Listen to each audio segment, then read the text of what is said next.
I still remember the exact sound my suitcase wheels made when they hit the cracked pavement outside my old house.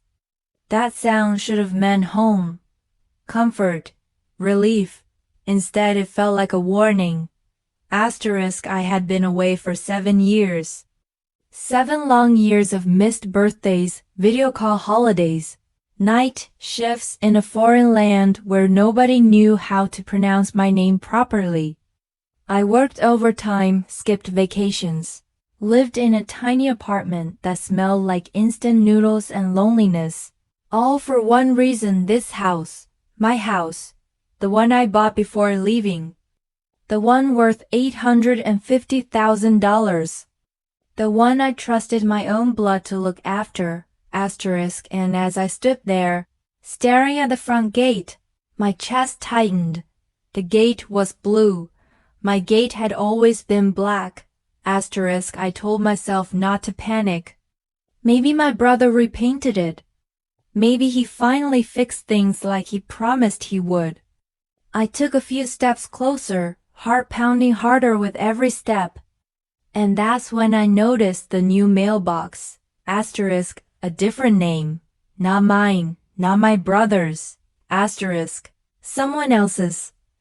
Asterisk, I laughed under my breath, nervous and confused. Jet lag, I whispered to myself. You're tired. You're imagining things. I rang the doorbell. A man I had never seen before opened the door, asterisk. He was wearing my house like it belonged to him, asterisk. Before I could even speak, he smiled and said, "Can I help you?" That's when the ground shifted beneath my feet.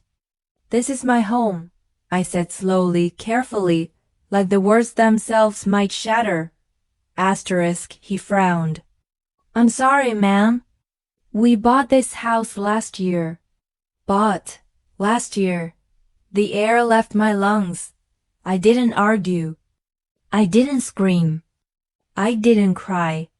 I just nodded like a fool and stepped back onto the sidewalk. My suitcase still standing there like it was waiting for permission to exist. Asterisk. My hands were shaking when I called my brother. Asterisk. He answered on the third ring, cheerful, relaxed. Too relaxed, thought asterisk. "Hey sis, you're back already?" Asterisk, already? Asterisk, my house, I said. "There's a stranger living in my house." Asterisk, there was a pause. Then laughter. Asterisk, not nervous laughter. Not shock laughter, real laughter. "Oh, that," he said casually. "Yeah." I cashed out. I felt something break inside me. "You did what?" Asterisk. "I sold it," he said, like he was talking about an old couch. "Market was hot. You should thank me." Thank him. I don't remember how I got to his apartment. I don't remember the drive or the elevator ride. I only remember standing in his living room, staring at the same boy I used to protect when we were kids. The same boy I gave my last money to when our parents died. The same boy I trusted with my biggest asset. He didn't even look guilty. "You had no right," I said, my voice barely holding together. Asterisk, he shrugged. "You were gone. Someone had to make decisions." Asterisk, "I never gave you power of attorney." Asterisk, "You didn't have to," he replied. "You trusted me." Asterisk, "That was the knife." He twisted it slowly. I asked him where the money was. He leaned back on his couch, crossed his legs, and said words that still echo in my nightmares. Asterisk, "It's gone." Gone. He had invested it. Lost some. Spent some. Lived large. New car. Trips. A business that failed. Another one that failed faster. Asterisk. And then he smiled at me and said, "You'll recover. You always do." Asterisk, that night, I slept on his couch because I had nowhere else to go. I stared at the ceiling until morning, replaying every memory, every sacrifice. Every time I chose family over myself. By sunrise, I realized something. I wasn't just homeless, I was betrayed. But what my brother didn't know, what nobody knew, was that I had learned a few things abroad. About paperwork. About records. About tracing money. About patience. And I wasn't the same woman who left 7 years ago. This wasn't over. Not even close.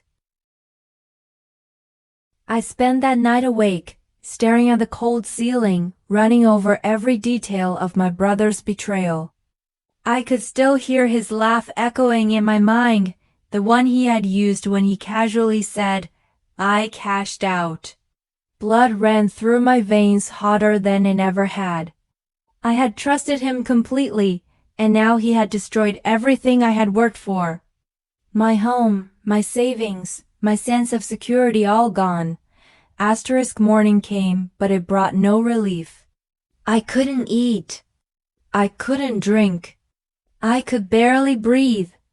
Every time I closed my eyes, I saw the stranger in my living room, smiling as if nothing was wrong, as if he had done nothing to me at all. That smile was the most painful thing I had ever seen.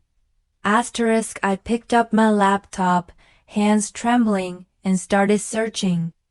Ownership records, property transfers, real estate transactions, anything that could explain how he had sold my house. And then I saw it. My signature.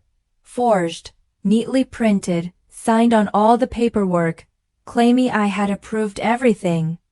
My name, my identity, used like a stamp of approval for a crime. I closed the laptop slowly and leaned back in my chair. I felt hollow yet strangely alive. Rage was coiling in me like a living thing. I had been naive, trusting my brother, believing in family.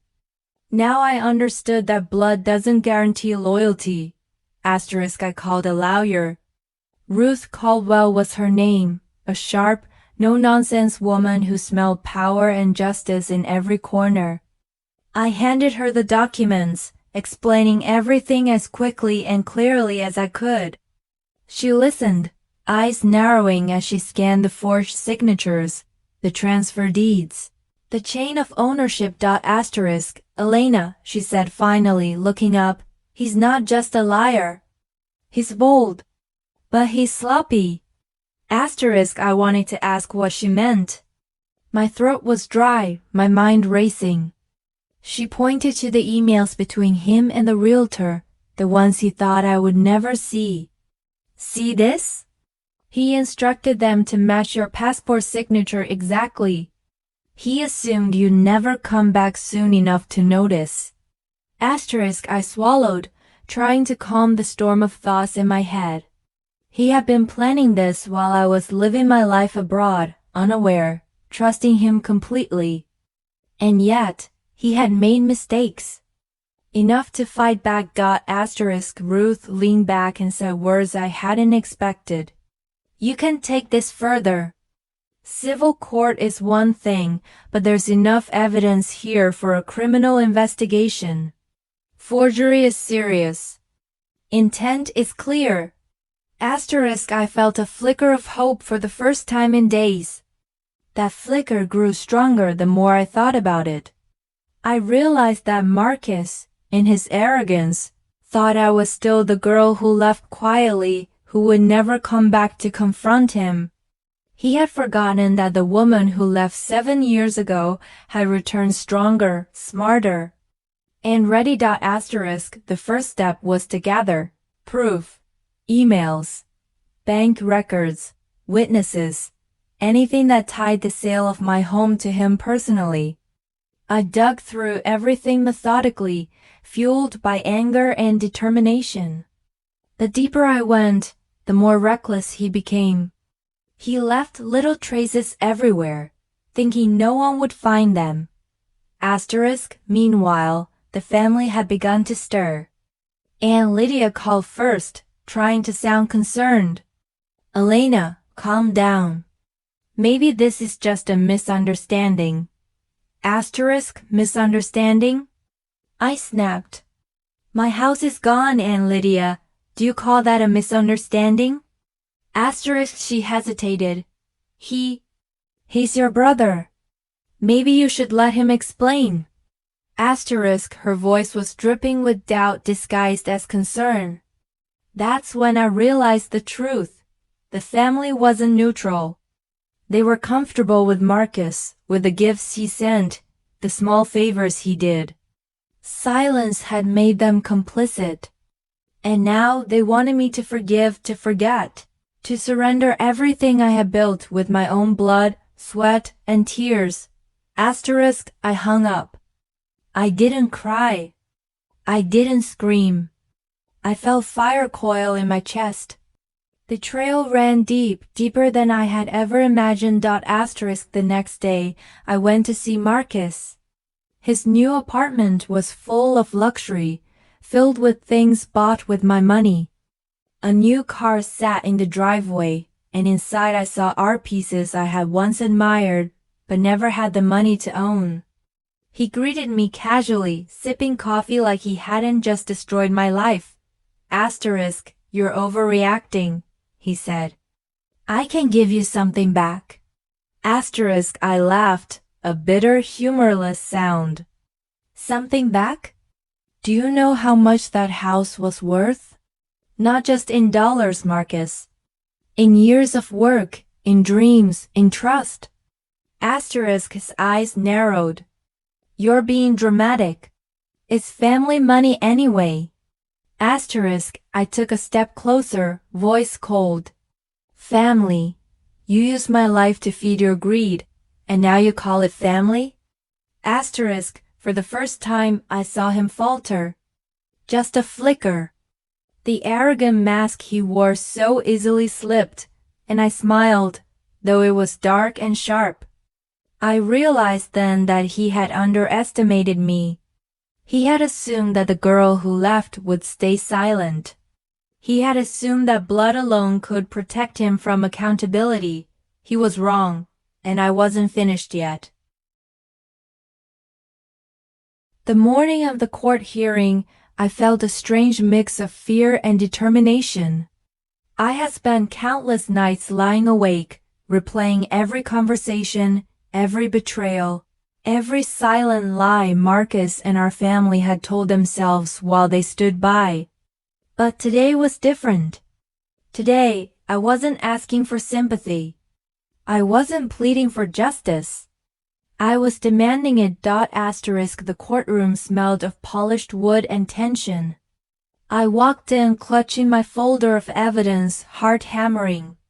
Marcus was already there, sitting confidently, his smug smile trying to mask the fear I knew he felt. His lawyer whispered in his ear, but Marcus didn't seem to care. He thought he had me trapped in some invisible web of family loyalty and intimidation. He was wrong.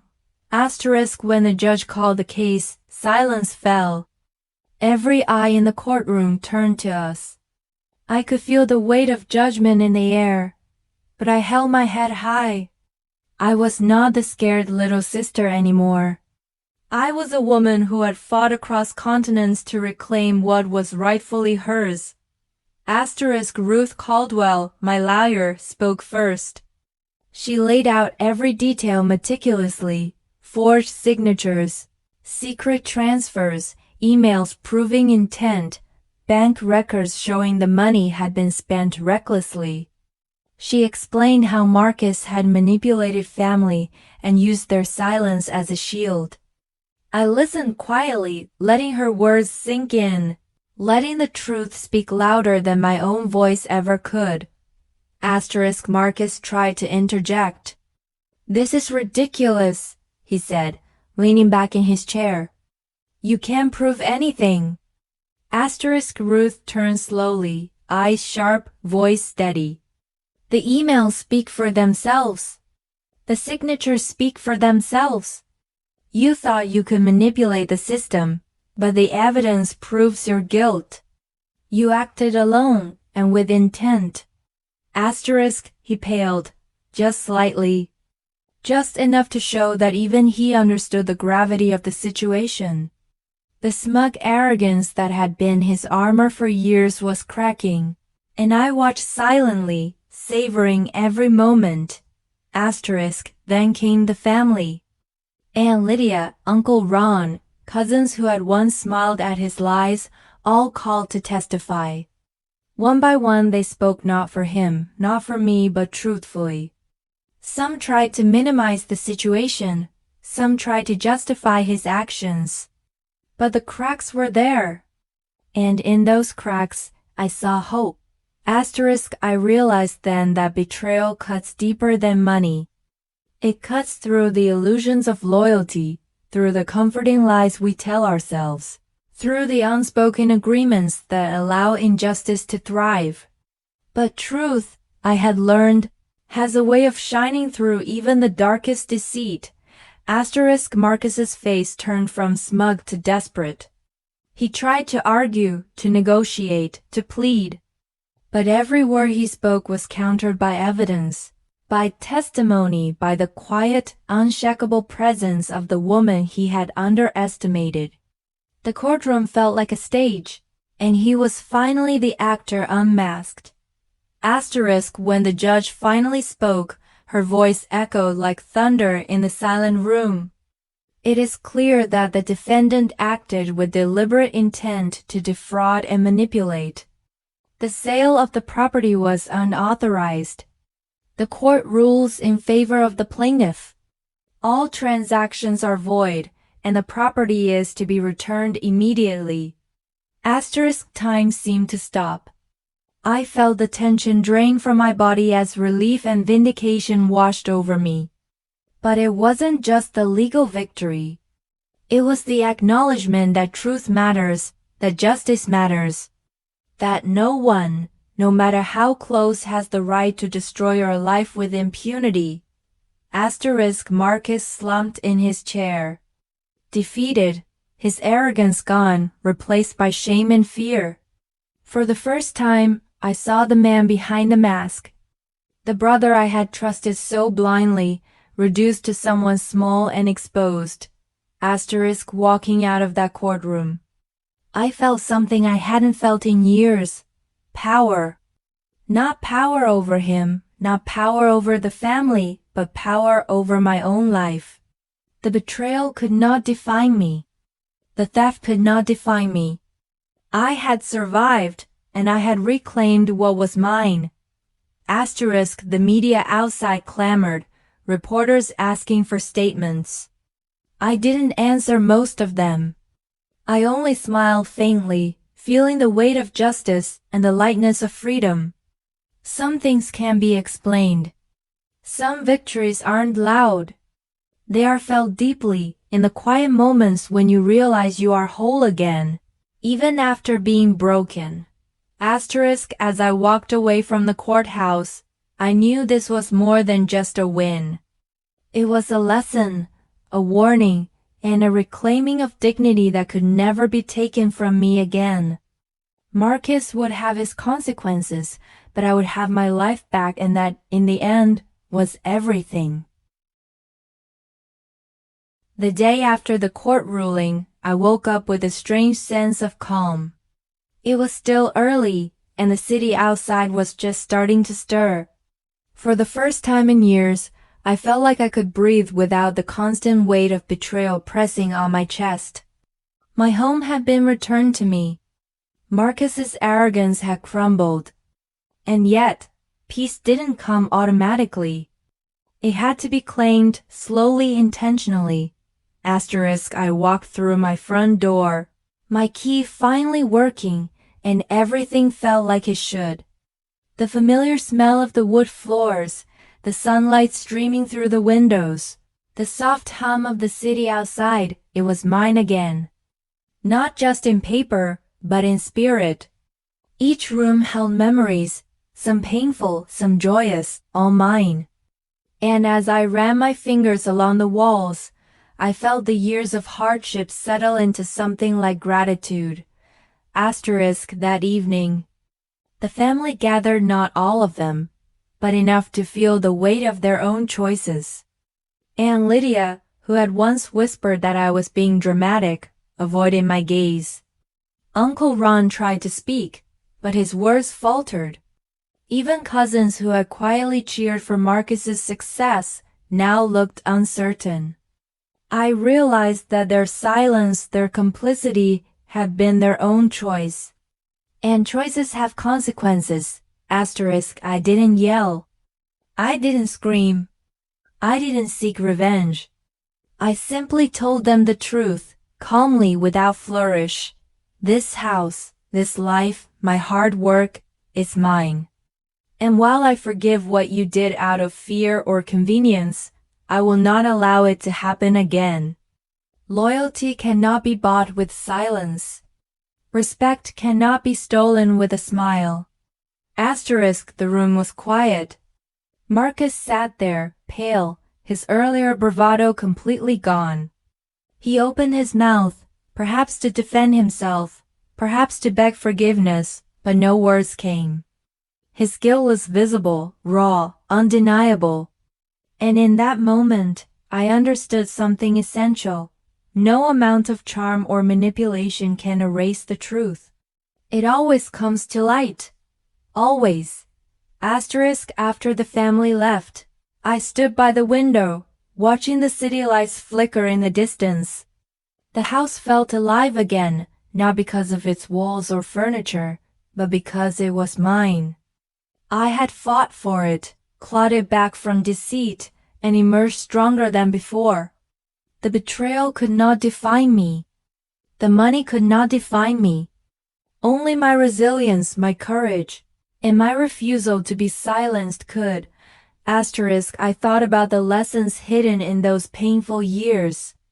About trust, about boundaries, about the strength one discovers only when cornered. I thought about Marcus, not with hatred, but with recognition of human weakness.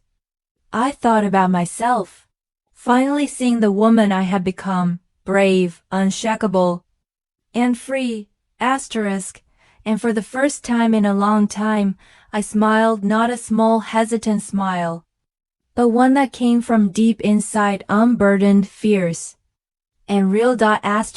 Life hadn't just returned to me. Life had taught me, reshaped me, and handed me back a future I would never again take for granted. I had lost so much. I had been betrayed in the worst possible way.